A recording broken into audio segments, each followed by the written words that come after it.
All right, we're going to do some more ratios and proportions problems. We're going to take a look at this table right here, and we're going to answer the 3 questions that are associated with it because each one of these has its own uniqueness. So we really want to help you with getting these ready for your upcoming ratios and proportions section, and not only that, for the GED test. So we have 3 candidates that are running for mayor, and below there's the results of 600 registered voters. So you can see what each person what each of the people chose, and then we have a bunch of people that did not have a decision made. So the first question that's being asked is the ratio of Mesas to Stothers. Stothers, yeah. Okay, so I'm gonna put M to S. So Mesa had 180, and then we have Stothers, which was 220. So if I'm looking at the ratio of one to the other, I wanna write it out like this. So these are just the 2 numbers. So this is Mesa, this is Stothers. And then we can see if there's anything else we can further reduce this down to. Now, they both end in zeros, so we can cancel those zeros out. And then that will help us at least with a little bit better possibilities. Now, they are both even numbers, so we can always take it and divide by 2. In this case, it actually works out the best for us. So we're going to divide 18 divided by 2, and we're going to also do 22 divided by 2 as well. 18 divided by 2 is going to give me 9. 22 divided by 2 gives me 11, and so 9 11ths would be the answer. So when I'm looking at my options, you can see that 9 to 11 would be the proper way to write this, so that would be choice A. Now the second question says, what's the ratio of voters who prefer Mesa to the total number surveyed? All right, so the total number surveyed was 600. So we're going to take Mesa's number, 180, and we're going to go ahead and put that ratio to our total number. So Mesa was 180, total was 600.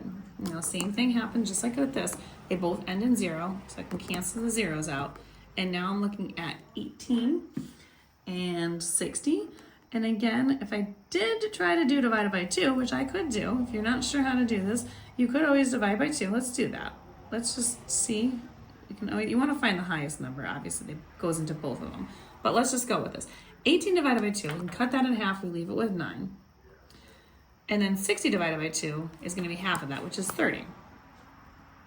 Now, I'm just going to show you this. All right, if I thought that was the answer, let's see, there is no 9 to 30. And the reason why there's an 11 to 30, but the reason why that's not on there is because this can actually be simplified even more. So 9 can go into 30. But what number can go into both of them? The answer is 3 can go into both of them. So if I divide by 3 here, I'll get my simplified answer. 9 divided by 3 is going to be 3. 30 divided by 3 is going to be 10. So that means 3/10 is going to be the correct answer. So just be careful, especially if you have big numbers and you don't always use the biggest number that goes into both of them. You can reduce it a couple of times and it will work. And as you can see, B is 3 to 10. So there's your answer for that one. Now let's take a look at this next one. It says the ratio of undecided voters are the voters who have made a decision. So the ratio of undecided to the people that actually did decide. So we're gonna write a fraction based off of that. So undecided versus my decided people, okay?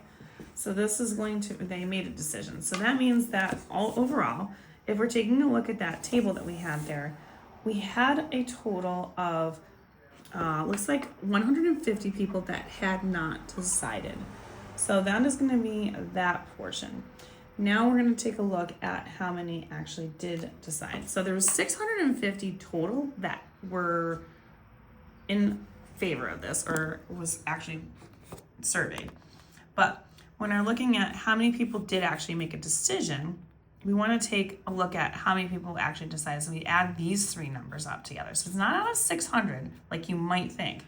It's out of the people that decided. When I add all of those numbers together, you end up with 450 people. So then that makes sense because 150 plus 450 would be the 600 total. So this is going to be written slightly differently. So this one's going to be this way. And again, they both end in 0. So you're going to cancel the zeros out. And then 15 is luckily able to go into all of these. So 15 can go into 1 or 15 goes into itself once, and it goes into 45 3 times. So this is 1 out of 3, or 1 to 3, depending upon how you've written it, which in this case, it's 1 to 3 or B. If you want more questions like these, find them on my YouTube, Instagram, and TikTok. If you want algebra, all these are located in the playlist for GED practice. And make sure you like, share, follow me for more. Save this bad boy for later.